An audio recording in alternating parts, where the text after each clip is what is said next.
Приветствую, доброго времени суток всем, кто меня видит и слышит. С вами, как всегда, Гарги, и это уже 19 и 20 серия Легенды о Героях Галактики.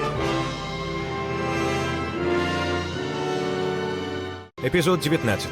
Флот Яна начинает действовать.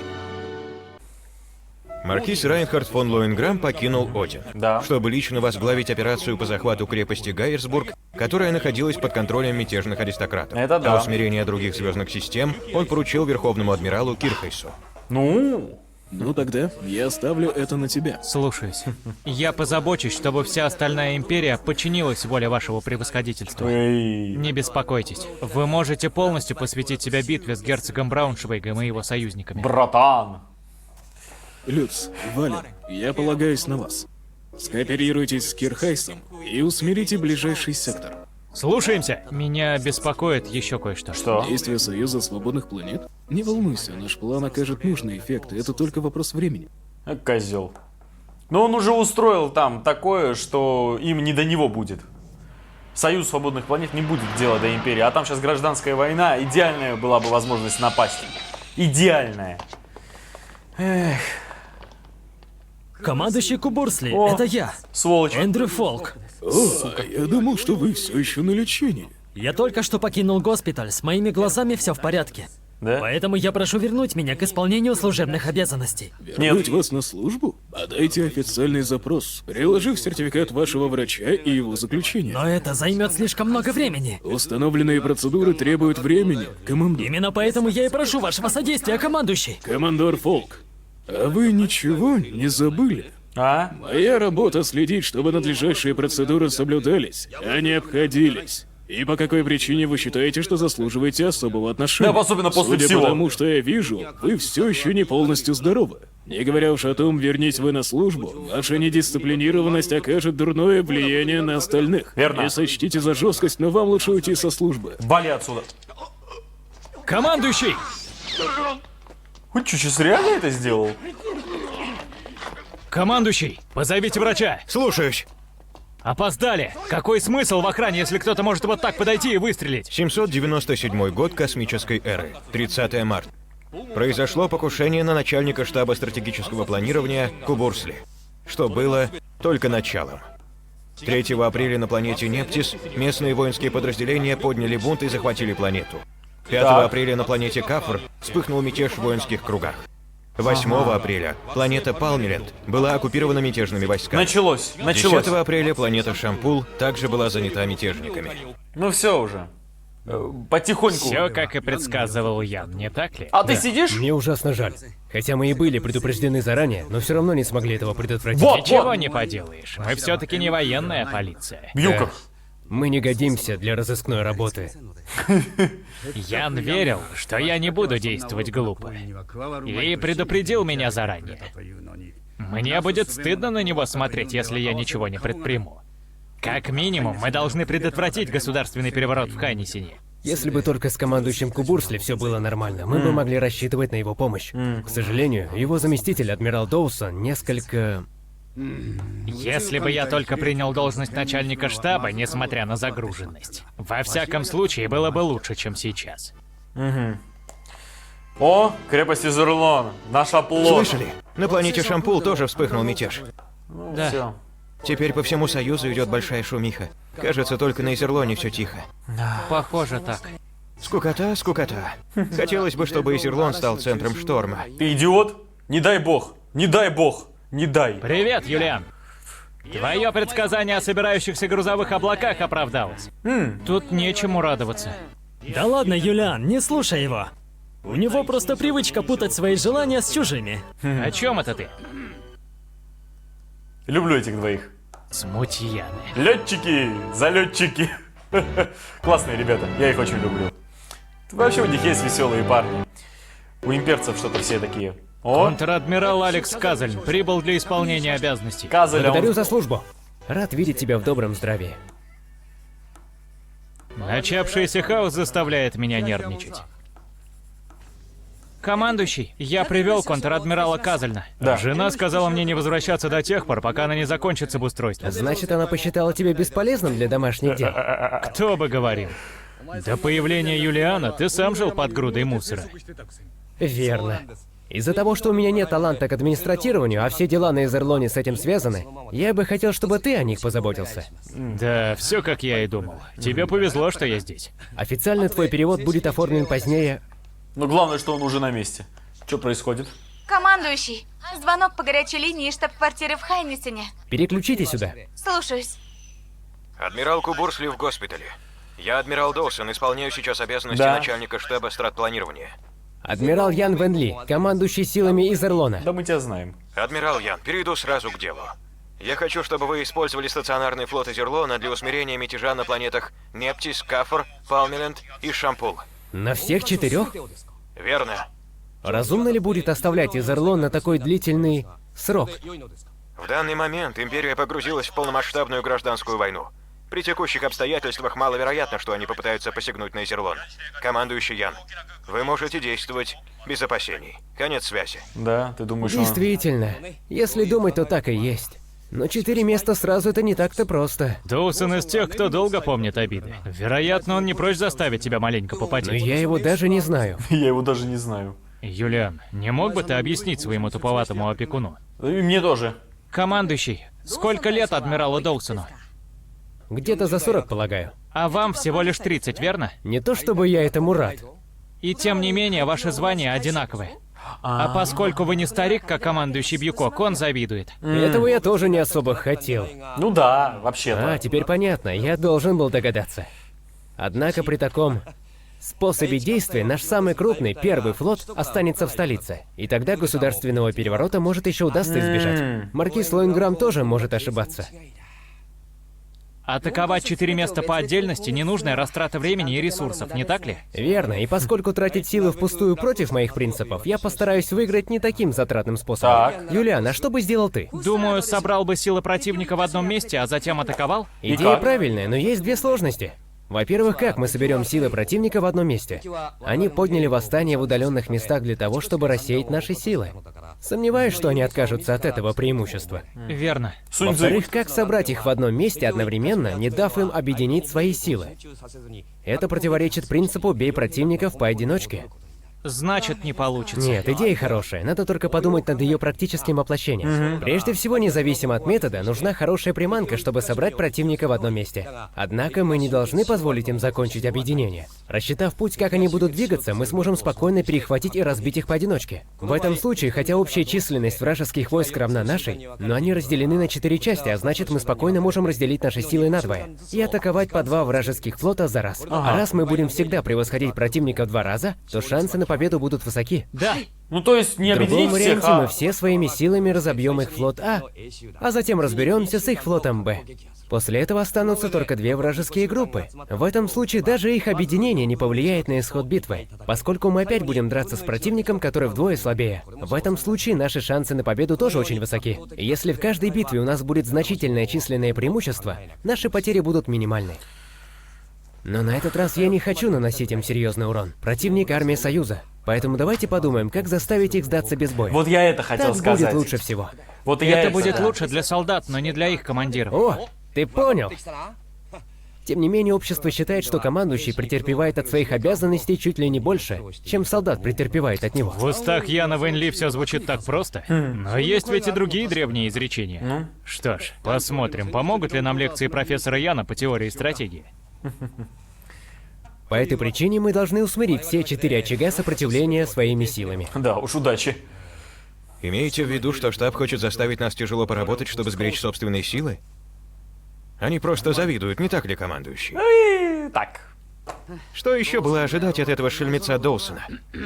Но поскольку это прямой приказ из штаба, мы обязаны подчиниться. Да. Ближайшая к Азерлону планета — Шампул. Следует ли нам начать с нее? Чрезвычайная ситуация! На Хайнисе не произошла катастрофа! Какая катастрофа? Все равно? Государственный переворот. Так быстро? Я переключу вас на широковещательный канал Хайнисена. Посмотрите сами. И сим мы объявляем. 13 апреля 797 года космической эры мы, военный комитет национального спасения Союза свободных планет, взяли столицу Хайнисен под свой контроль. Действие Конституции Союза приостанавливается. Законы и приказы военного комитета имеют приоритет над всеми остальными. Военный комитет национального спасения? Довольно громкое название. Конституция Союза заменяется следующими эдиктами. Эдикт. Мы устанавливаем систему национального единства ради свержения империи. Эдикт. Совет расформируется на неопределенное время. Эдикт. Политическая деятельность и выступления ограничены ради блага нации. Эдикт. На всей территории Хайнисена вводится военное положение. Все космопорты переходят под контроль армии. Эдикт. Те, кто придерживается антивоенных взглядов, снимаются с должностей. Также вводится смертная казнь для увлеченных в коррупции политиков и должностных лиц. А те, кто уклоняется от воинской обязанности, понесут суровое наказание. Гражданская полиция поступает под контроль армии с целью контролировать вышеописанных лиц. Эдикт. Материальная помощь упростняется, так как оказывает разлагающее влияние на общество. Также хотим возродить общественную мораль. Ого-го, ну и дела. Разве не то же самое заявлял Рудольф фон Гольденбаум 500 лет назад? Да? Для того, чтобы свергнуть основную Рудольфом империю, они хотят воскресить призрак Рудольфа? Что за ужасный фарс? И сейчас, Вот это. граждане, офицеры и солдаты Союза свободных планет, я представлю вам председателя военного комитета национального спасения. Это не Фолк, я надеюсь? Это что, ее отец? Это ее отец, по-любому. Ну, конечно! Должен быть какой-то умный тип, чтобы это все удалось провернуть. выяснить? Докладывайте. Слушаюсь. Государственный переворот прошел так. Первоначально на 18 апреля были запланированы наземные маневры. Физзан. Поэтому передвижение войск в городе не вызвало подозрений. Так как приказ о проведении маневров выдал лично начальник отдела внутренних расследований. Ага. Предполагалось, что распоряжение пришло с самого верха. Они уже сделали публичное заявление. Видимо, все закончилось прежде, чем у кого-то возникли подозрения. Как бы то ни было, никто не ожидал, что начальник отдела внутренних расследований окажется одним из главарей мятежа. Командующего Гринхилла уважают во флоте. Кроме него, в восстании приняли участие начальник разведывательного управления, командующий 11-м флотом Легранж и другие. В общем, было замешано много офицеров старшего командования. В заранее назначенное время они одновременно захватили нервные центры правительства и армии. Ну Было да. захвачено здание Верховного Совета, резиденция председателя Совета, штаб Объединенного командования, штаб управления космической обороны, Ну всё. военный космодром Хайнисена, центр управления межзвездной связи, центр управления дорожными движениями, главное полицейское управление и несколько банков, и широковещательная станция. Представительство Физзана. Председательства захвачено не было, но служащим приказали оставаться внутри. Кстати говоря, о военных, начальник штаба стратегического планирования и главнокомандующий флотом были взяты под стражу. Довольно важно то, что председатель Верховного Совета Трёнихт сбежал и где-то скрывается. Они его поймать не могли. Похоже, что он заранее предвидел такое развитие событий. Вот сука! Мы должны заставить его еще поработать на нас, не так ли? Итак, тогда, как при текущем положении дел поступит Ян Вэньли? Блин, он думает. Капитан-лейтенант Фредерика Гринхилл прибыла. С вами все в порядке? Нет, блин. Чем я могу быть вам полезной? Издеваешься? Соберите штабных офицеров, надо провести еще одно совещание. Еще как. Сделайте все как обычно. Теперь все. Нет, я думала, что буду освобождена от должности вашего адъютанта. Я уже приготовилась к этому. Ну, да. Вы хотите уйти? Нет, но... Без вас мне будет сложнее. Я забывчив и неуклюж в управленческих делах. Мне необходим компетентный адъютант. Слушаюсь. Я буду стараться изо всех сил. Отлично. Спасибо. Я бы к Ну ней- тогда, как я уже сказал, соберите всех. Слушаюсь. Я бы к ней... Если после такого он избавится от мисс Гринхилл, значит Ян Вэньли не так уж и хорош. Он уподобится осьминогу, пожирающему свои щупальца. Успокойся. Не думаю, что до этого дойдет. Ну, Юлиан знает. Зайди. Капитан-лейтенант, Юлиан, я ведь могу на тебя положиться? тогда... Так точно, адъютант. Хорошо сделано. Интересно сейчас, что Ян сделал. Командующий Ян. Похоже, вы не избавились от мисс Гринхилл. Конечно, нет. Я никогда не встречал более компетентного и талантливого помощника. На вас не так-то легко воздействовать, да? Что вы имеете в виду? Ну, учитывая, как она к вам относится, Я имею в виду, как ваш подчиненный. А что обо мне думаете вы? По правде говоря, я совсем вас не понимаю. Вы просто клубок противоречий. Еще какой. К примеру, во-первых, здесь нет никого, кто ненавидит бессмысленность войны больше, чем вы.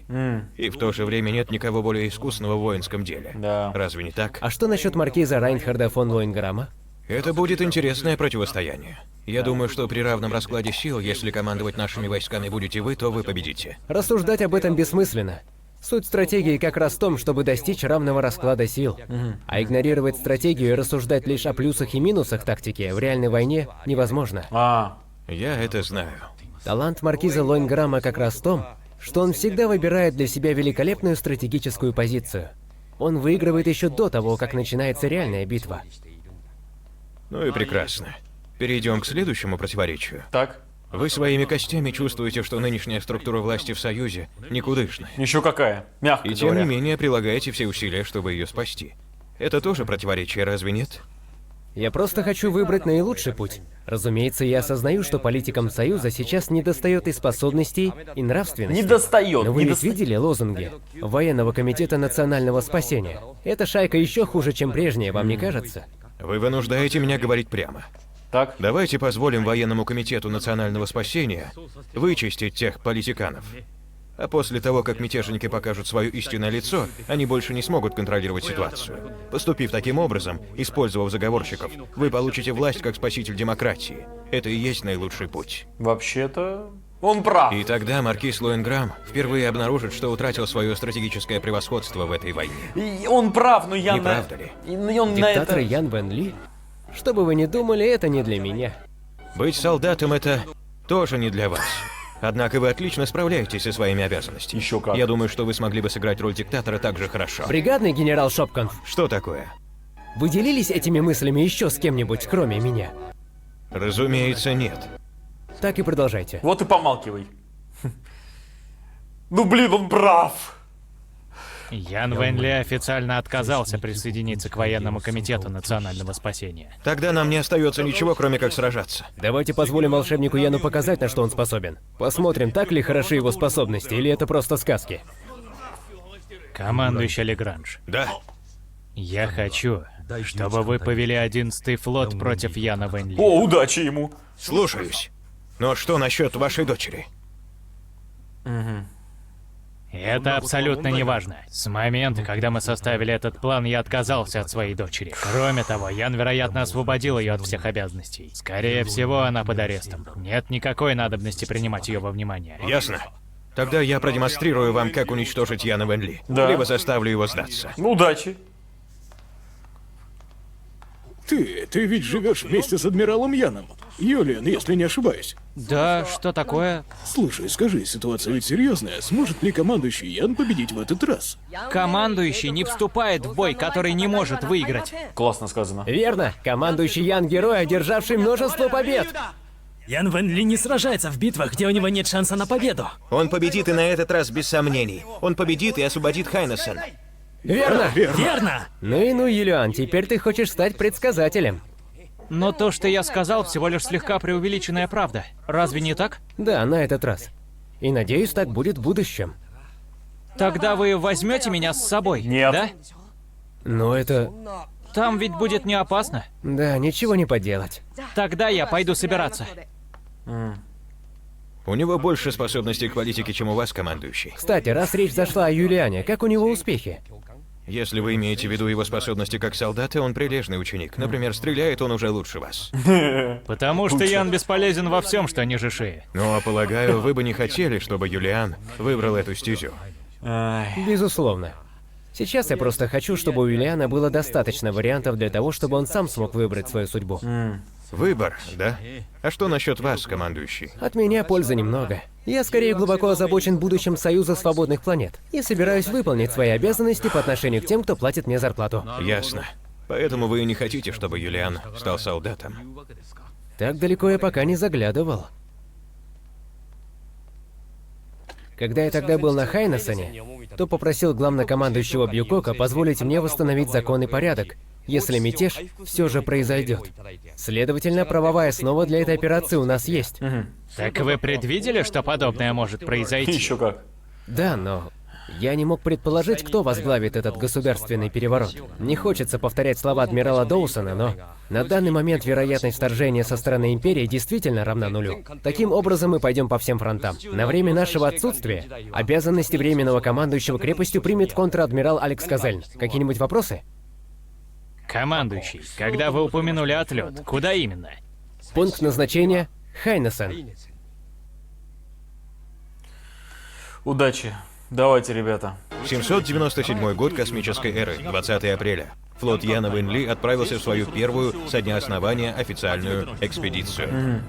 Ирония заключалась в том, что его целью стала главная планета Союза свободных планет — Хайнессен. Против него военный комитет национального спасения отправил 11-й флот. Спустя 270 лет после основания Союза свободных планет разразилась Первая гражданская война, разделившая нацию. Первая гражданская война. Я не буду просить прощения, Фредерика. Кто-то должен был очистить политику от коррупции. С такой благородной целью мы не можем ошибаться. Но юнцы слишком горячи, как видишь. Не стань я во главе, кто бы их удержал? Не было другого выхода, кроме этого. Черт. Господи, Ты ведь это поняла бы это, прямо... дорогая? Это прямо кадр из фильма «Скала», когда генерал пришел к своей жене. Это чисто такой же кадр был, вот просто чисто. Ну что ж, начнем с того, что Фолк, ты большая тварь. Вот серьезно, а какой был бы тварью, такой и остался тварью. Такой психопат, дебил. Как такие проходят психологические тесты? Вот как их допускают к командованию, а? Как? Твою мать. Что ж, это одно. Ну, из-за того, что Кубурсли был ранен, Доусон занял его кресло. И все замешалось. Это даже не Доусона вина. Там все было очень грамотно и ярко подготовлено. Очень красиво, спокойно. Все было сделано прямо в красивых, лучших традициях. Захватили административные, военные здания, экономическую структуру, структуру передвижения. Захватили абсолютно на всей планете и вот спокойно взяли переворот. Сыграло то, что сам адмирал Гринхилл, который имеет большой авторитет среди военных, как это было сказано, имеет большой авторитет, да и официальный статус, который позволял ему выдавать приказы самолично, без санкционирования кого-либо, позволили очень быстро совершить переворот, и все закончилось до того, как все что-то кто-то успел понять. Вот и все. Прощупали, в нескольких регионах они начали это делать, в нескольких регионах вспыхнули мятежи, посмотрели, что да как случится, и потом спокойно ударили по Хайнессену. Неужели они не понимают, что сейчас это... Вот как они этого не понимают, а? К слову, я очень хотел сказать, что Ян придумал очень классный план по поводу того, вот ему поручили уничтожить 4... не уничтожить, а нейтрализовать, так сказать, восстание в 4 областях, на 4 планетах. Надо было это сделать очень быстро. Ну и Ян, скажем так, решил процитировать Сунь Цзы и по его трактату вести бой, собрать противников там, где он хочет, и ударить по нему, чтобы нейтрализовать всех разом. Но учитывая, что это было затруднительно, он решил, мягко говоря, идти на компромисс. Не собрать всех в одном месте, а собрать их поодиночке. Собрать их в одном месте, но разделить. То есть собрать их в 2 местах. Тоже классная идея. Это было бы быстрее, грамотнее и спокойнее. И для них это не было бы такой уж явным подозревающим намеком. Что ж, Гринхилл. Нет, если честно, его человека понять можно, потому что, как мы знаем, у многих военных там просто руки по полной программе чесались что-то сделать уже с нынешним правительством, потому что из-за этого нынешнего правительства ситуация и сама страна оказалась в полнейшем раздрае. Мы наблюдали, как уже не хватает обычных гражданских рабочих кадров, которые квалифицированные, которые работали бы на нужды обычных людей. Их всех призвали на войну. И всех призвали на войну. Поэтому, скажем так, машина, как и экономическая, так и обычная гражданская машина, которая должна работать во благо людей, она стопорилась. Она стопорилась. Происходил кризис. Кризис также повлиял на то, что они очень жестко проиграли. До этого, во время вторжения, потратились на это очень много. Вы представляете, сколько бабла это стоило, а? Вот сколько? Капец. Шенкопф, кстати, очень грамотную идею предложил Яну Венри. У Яна, он правда, Ян мог это сделать. Он правда может это сделать. У него достаточный авторитет среди военных. Он очень молодой, он очень харизматичный. Все про него знают, что он просто чудотворец.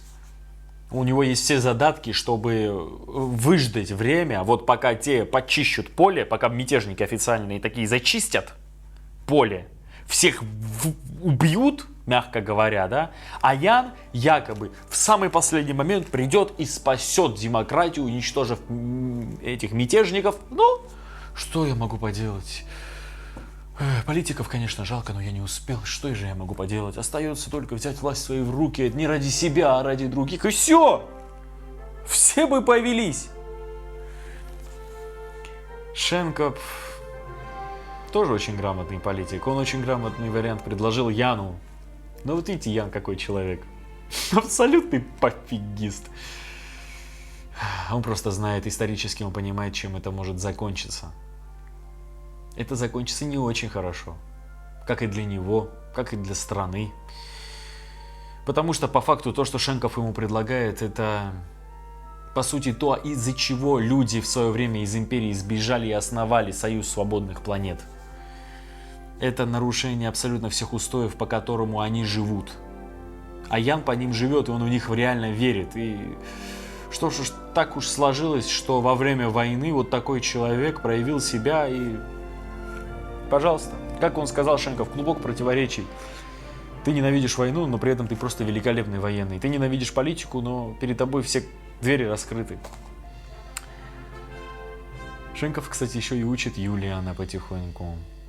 Самый лучший учитель, который Юлиана мог достаться, полевой генерал-офицер, который в бою чувствует себя как рыба в воде. Я думаю, Юлиан нас еще удивит в будущем. И хотел еще раз повторить по поводу последнего кадра. Это был чисто, господи, я прямо вспомнил. И мне прямо такое реальное ощущение, что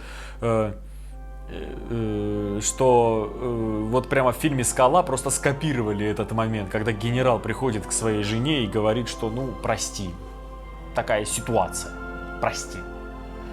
Вот просто вот реально такой кадр, вот серьезно. Эпизод 20. Кровопролитие в космосе. Лейбштадтские союзные войска выбрали крепость Гайерсбург в качестве главной базы. Гайерсбург. Ее диаметр приблизительно 45 километров. Доки могут вместить 16 тысяч кораблей. Главное орудие — рентгеновский лазер с выходной мощностью 740 миллионов мегаватт. Ну, как молот Тора. Ее военная мощь вполне сопоставима с крепостью Изерлон. О, вот. После захвата Изерлона Союзом она стала мощнейшей крепостью на территории Империи. Понятно. О, а это, видимо, высшие офицеры. Мы подготовили 9 баз на пути от главной планеты Одина до Гейсбурга. На каждой из них есть стационарные силы. Таким образом, силам этого мальчишки придется атаковать поочередно все эти 9 баз, теряя войска и трача ресурсы. После чего мы атакуем его флот отсюда, из Гейсбурга, и уничтожим их одним ударом.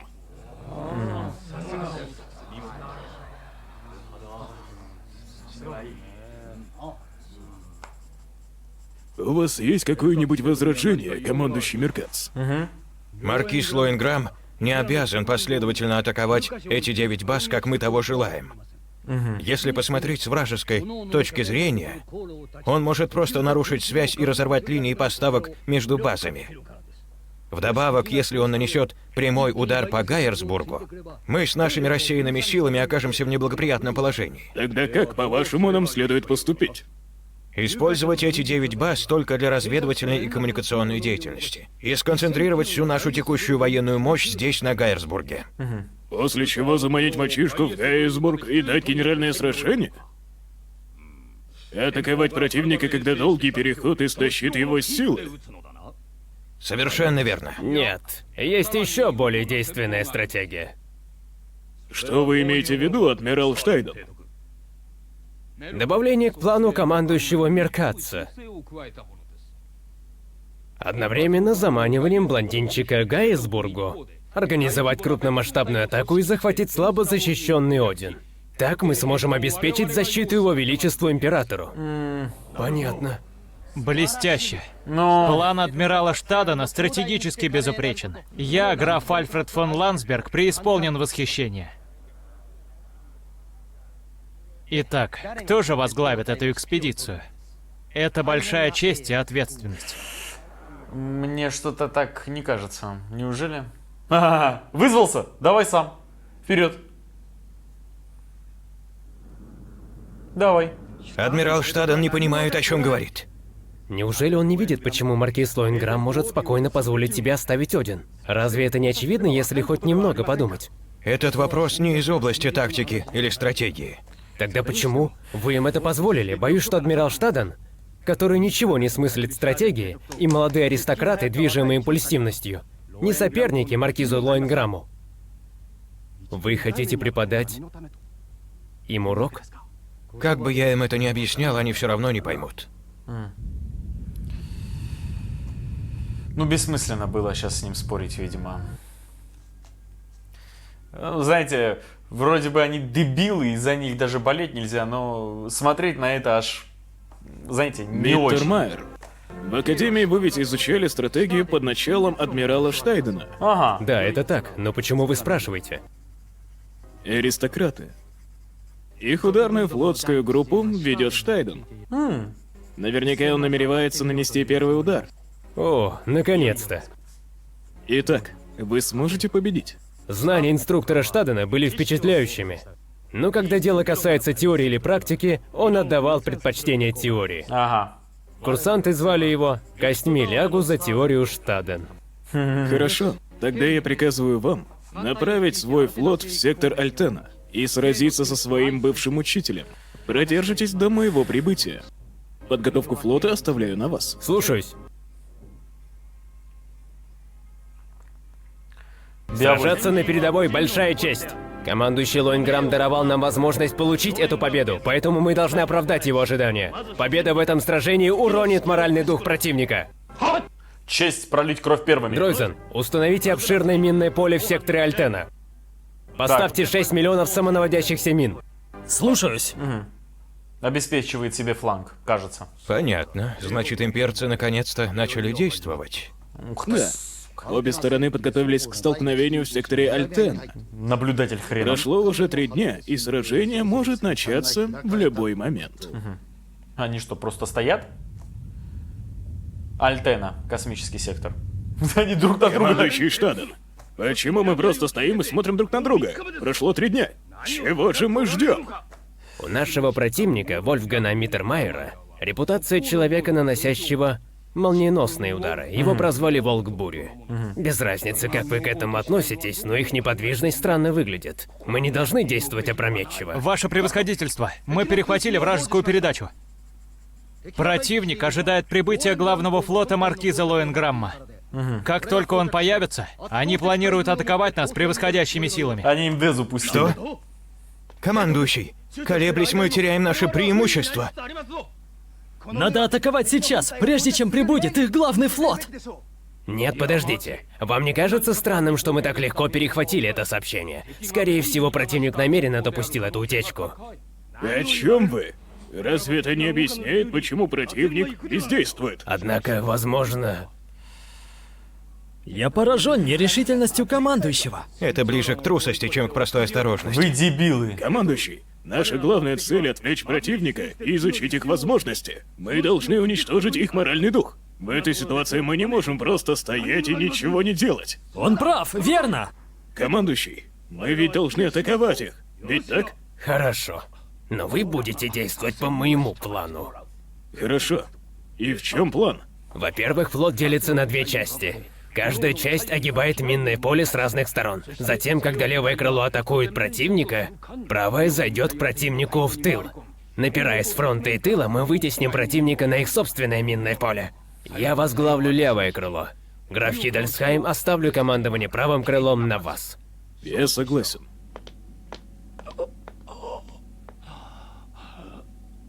Милохольный он. Ну, обычный теоретик, он... Ваше превосходительство, флот противника пришел в движение. Нервный, Отлично. нервный. Они наконец-то клюнули на приманку. Ну, он нервный, он не имеет авторитета и прямо смотрит на людей. Ракеты! Нет, На так, 3 часа! довольны?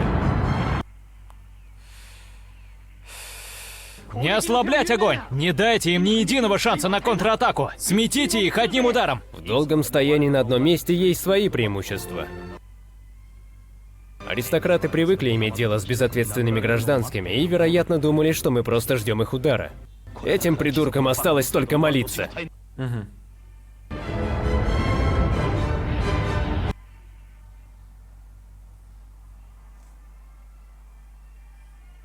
Ну, они спокойно минное поле разложили, давай. Хорошо. Полный вперед, огибаем минное поле. Ударим в тыл оставшейся части. Потом скажу одно мнение. Противник в нашем тылу! В тылу? Невозможно. Они должны были быть прямо по курсу. Может, это главный вражеский флот? Нет, еще слишком рано. Установите связь с силами Хильдесхайма. Слишком много помех, контакт невозможен. Они здесь. Ваше превосходительство, нужно изменить курс. Ваше превосходительство. У него что? Это бесполезно. Отступаем. У него рак, что ли? Круто. Нервы еще и наложились. Противник отходит. Нет надобности их преследовать. Действительно, они не заслуживают схватки с нами. Байерляйн, еще рано пить шампанское. Битва только началась. Ну да. Слушаюсь. Ой, летят раздолбанными назад. Что? Они проиграли? Да. Адмирал Штаден и остальные отступили к крепости Рентенберг. Они потеряли 70% сил, включая графа Хильдесхайма. Граф Хильдельсхайм. Какой позор. Чертов Штаден. Бесполезный ублюдок. А может, не будешь так явно перед людьми психовать, а? Как бы. О, а этот спокойно лети. Адмирал Миттермайер, вы показали себя талантливым командующим, достойным имени Волкбури. Вы очень добры. Так как минное поле было всего лишь обманным трюком, было очень просто его снять. Тем не менее, я слышал, что Штайден нашел убежище на Риттенберге. Так и есть. Прошу прощения, что упустил его.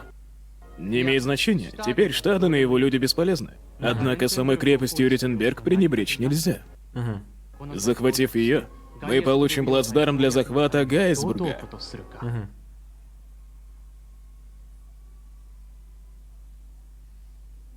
Ну, короче... Быстрейший способ взять крепость Рентенберг.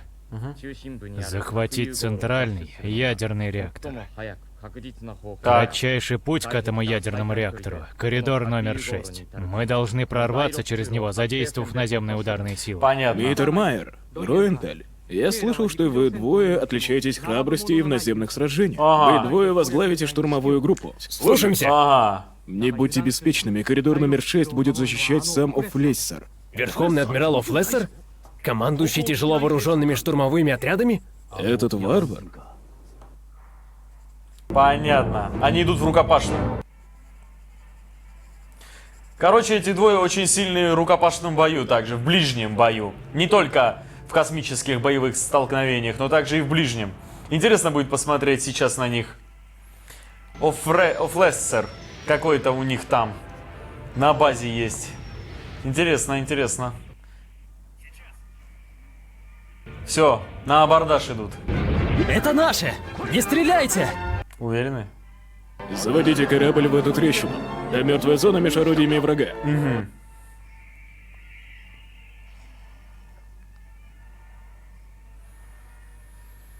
Начать высадку! Вперед, ребята. Дела идут неплохо. А теперь начнется сложная часть. Что будешь делать, если столкнешься со Флейсером 1 на 1? Побегу, сломя голову. Да, я тоже. Он человек, рожденный, чтобы убивать. Ага. В рукопашке против него не выстоять. Но мы не можем приказать нашим людям спасаться бегством. Это тоже. Коридор номер 6, погнали. Ух. Ау, вы представляете, это каково, топорами. делаете? Прочь с дороги! А вот и он, кажется, псих. Ну, он больной, короче.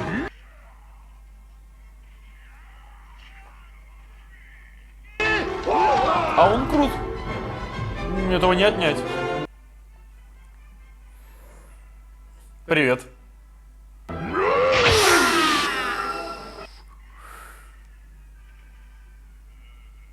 Флэш. Ублюдок! Его нельзя упускать! Отряд номер 2, перегруппировка.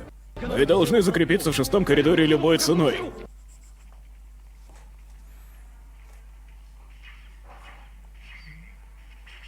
Не.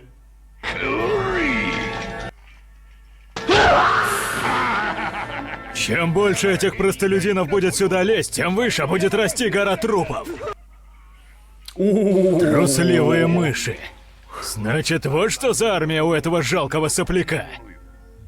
Мы попытались прорваться 8 раз. Но из-за Флейсера постоянно были вынуждены отступать. 8 раз. Флейсер храбр, но примитивен. Из-за уважения к нему устройте ему яркую смерть. Подождите немного. Что такое, Оберштайн? Я бы хотел, чтобы Офлейсера захватили живым. Я могу показать, как он будет полезен вашему превосходительству. Да? Вы думаете, что от этого тупоумного человека будет хоть какая-то польза? Мы не оставим ему ни единого шанса. Хотите промыть ему мозги? Ничего столь безвкусного. Пожалуйста, просто предоставьте все мне. Я покажу вам, как посеять семена взаимного недоверия среди аристократов. Хорошо. Давай. Я ставлю его вам. Я знаю. блондинчик! Ты там сидишь в безопасности, а наберешься ли смелости глянуть мне в лицо? Ты просто мелкая рыбешка-выскочка, которой досталось немного удачи. У тебя было несколько небольших достижений, но Не- чего ты сам стоишь? Небольших? Опьянённый парой успехов, ты решил, что можешь влиять на государственные дела. Пару? Отплатил за милость его величеству императора предательством. Как-то- Аморальный и трусливый Нет. ублюдок. Как бы нет. Совсем как твоя сестра, обманувшая его величество видимостью любви. А вот это ты зря, чувак. Руенталь, Миттермайер, Да. притащите этого вульгарного ублюдка ко мне. Живым. Оторвите конечности, если желаете, но не убивайте. Я вырву его грязный язык своими собственными руками. Слушаемся. Да. Проблемы, не так ли? Да, похоже, что маркиз Лоинграм, как и все люди, все еще подвержены эмоциям. Но он же не Да. робот. Как идут приготовления? Слушаюсь. Почти все готово. К чему? Тогда приготовьте бронекостюмы. 2 штуки. Командующий, вы же не пойдете туда только вдвоем. Сами пойдут. Мы будем приманкой. Приманка для превосходной ловушки. Но зачем вам... Мы 2 адмиралы. Это чудовище Офлейсер, Верховный Адмирал. Ага. Как раз таки пойдет для баланса. Ага. Ух, нифига себе. Эй, сопляк! Гора трупов. Если у тебя есть хоть капля смелости, выйди и сразись со мной как мужчина! Или ты до сих пор прячешься под юбкой сестры? Храбришься, варвар? Вот иди сюда сейчас. Маркизу Лоинграму нет нужды отвлекаться на такого ублюдка, как ты. Ты должен быть благодарен, что мы уделяем тебе столько своего времени. Провоцируют. Ну и ну, посмотрите, кто тут такой дерзкий. Это же разноглазый Руентали, ветерок Миттермайер. Интересно. Я слышал, вы 2 неплохи. Но неужели ж вы думаете, что сможете меня побить? Не узнаем, пока не попробуем. Ты, конечно, здоровенный, но мы сможем научить тебя парочке вещей. Пустое похвальство. Ох, что-то я чувствую, сейчас будет какая-то фигня. Вы сейчас серьезно, да? Вы вырыли ему яму? Офлейсер пойман. Остальные просто мелкая рыбешка. Всем бойцам в атаку. Да! И они им позволили просто так там вырыть яму? Отличная ловушка для ловли дикого зверя. Она очень древняя, конечно, но чтобы поймать такого простака, ее вполне хватило. Трус! Это реально обидно. Сочту это комплиментом. Лишившись командира, войска Флессера быстро сдались. Так пала крепость Рентенберг, залитая алой кровью. Что? Еще как. Сказать им не убивать его? Да. Убить его было бы слишком просто. К тому же он не боится смерти. Кроме того, если мы убьем его сейчас, это сделает его героем, мучеником за династию Гольденбаумов. Ваше превосходительство, вероятно, не желает этого. Еще как. Вы хоть знаете, сколько людей я из-за него потерял? Нельзя оставлять ему жизнь. Он должен быть немедленно казнен. Я согласен. Я уже говорил вам, что покажу, как его можно использовать. Он его отправит туда, отпустит. Я так и думал. Спокойно отпустит. Что за трюк? Милосердие маркиза Лоинграмма.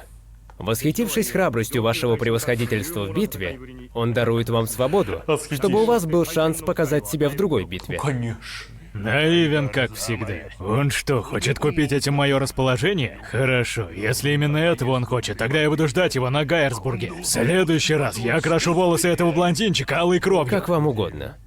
Мы приготовили корабль, на котором вы можете отправиться в Гайерсбург или куда вам будет угодно. Все ясно. Он сейчас туда прилетит. Они подумают, что это тебя так легко отпустили, и башку оторвут. Не нравится мне это. Да уж. Вот 100%. Там такие больные психопаты. Роенталь очень хорошо знает психологию этих бешеных психов, аристократов. И ему сейчас... О, пожалуйста. Что, черт возьми, происходит? А ты что думал? Я имею честь видеть Верховного Адмирала Флессера, рьяно сражавшегося за Рентенберг. Что? Вы что, меня не узнали? Я просто хочу удостовериться. Герцог Брауншвейг ожидает вас. Сюда, пожалуйста.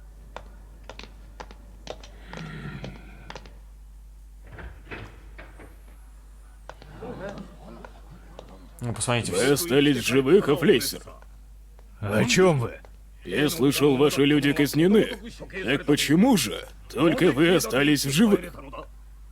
Казнены? Вы, вероятно, выжили и вернулись потому, что стали предателем и подались этому мальчишке. Бесстыдное существо. Вы пообещали ему, что вернетесь с моей головой? Это подстава! Подстава! Вы что, не понимаете, глупцы? Меня подставили! Это все подстава! Огонь! Убейте его! Без стрельбы! А вы что, сумеете его одолеть, а? Ух, какой бешеный. Капец. Вот же предатель. Ау. Однако, действительно ли он нас предал? Что? Нет, ничего. Как бы то ни было, что нам теперь делать? Да уж. Что теперь делать? Другими словами, какую причину смерти мы назовем? Скрыть уже ничего не получится. А Флессер был приговорен к смерти за предательство. Передайте это всему флоту. Измена непростительна. Такой авторитетный генерал и вдруг предатель. Люди не задумываются, а? Не смотри на меня так. Ага. Мы не знаем, что принесет нам следующий день. Может, завтра ты бы поблагодарил меня за то, что я тебя убил. Понятно. А Флессер был казнен своими же соратниками. Да. Более того, как предатель. Верховный адмирал Флессер Сволочь. был хорошо известен своей ненавистью к белобрысому мальчишке. Поэтому этот инцидент резко усилил противоречия между аристократами, входившими в союзные войска. Кто знает, кто однажды может стать предателем. Взаимная тревога и подозрения пустили корни в сердцах аристократов. Молодец.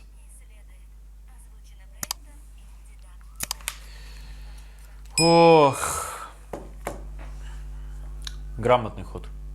Очень грамотный на самом деле. Да уж. Что творится в мире?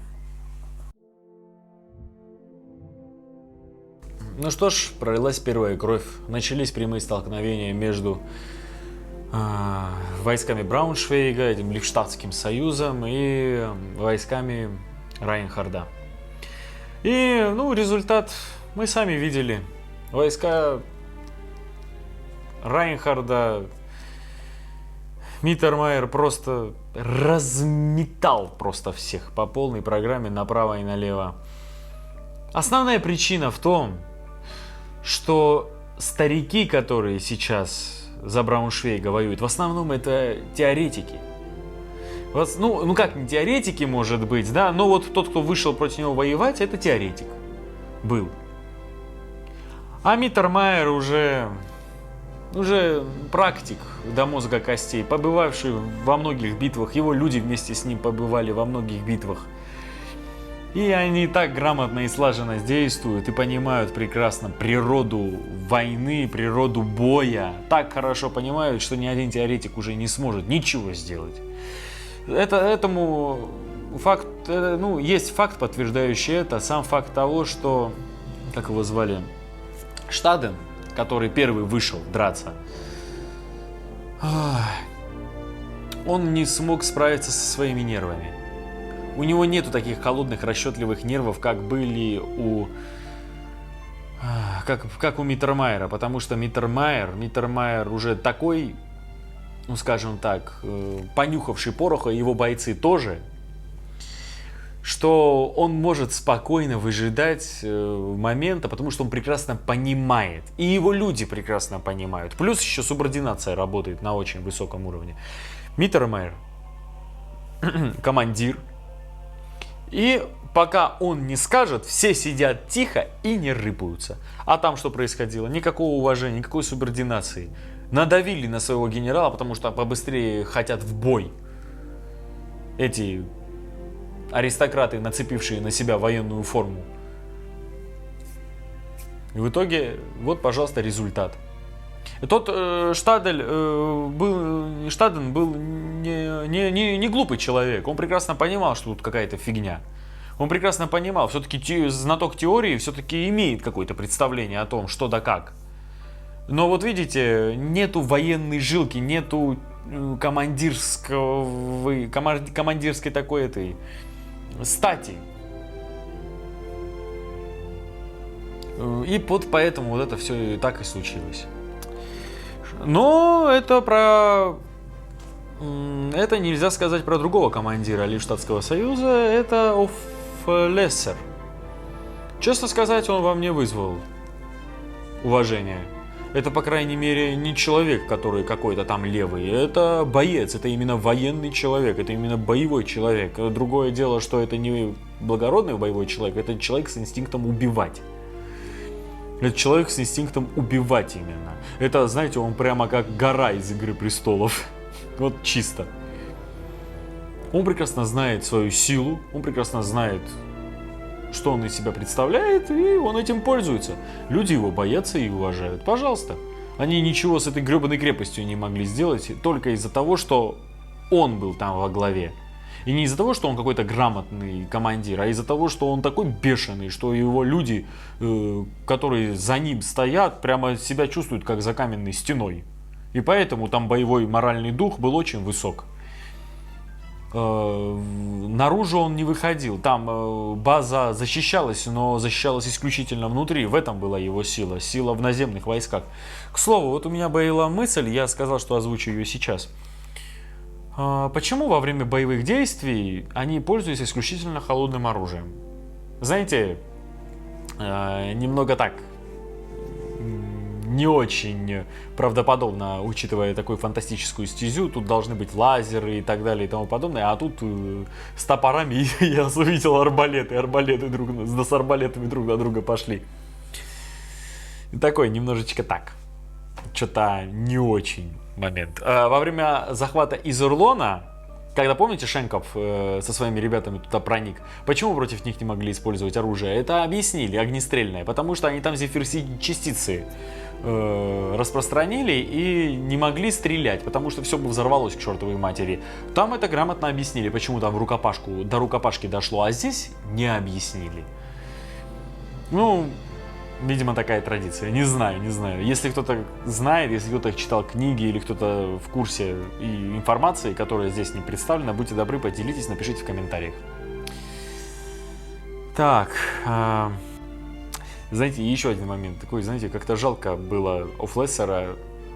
Черт, попасться в такую тупую ловушку, но, знаете, при всем уважении к его силе, вот из-за уважения к его силе и к его мощи, как-то даже обидно, знаете, за него стало, учитывая, что он попал в яму, словно дикий кабан. Реально обидно было. В итоге что случилось? Отпустили его, и его свои же грохнули, потому что у них там паранойя. Что ж, это была 19 и 20 серия «Легенда о Герое Галактики». Я благодарю, если смотрели это вместе со мной. Если вам понравилось, будьте добры, поставьте лайк, подпишитесь на канал и группу ВКонтакте. Удачи!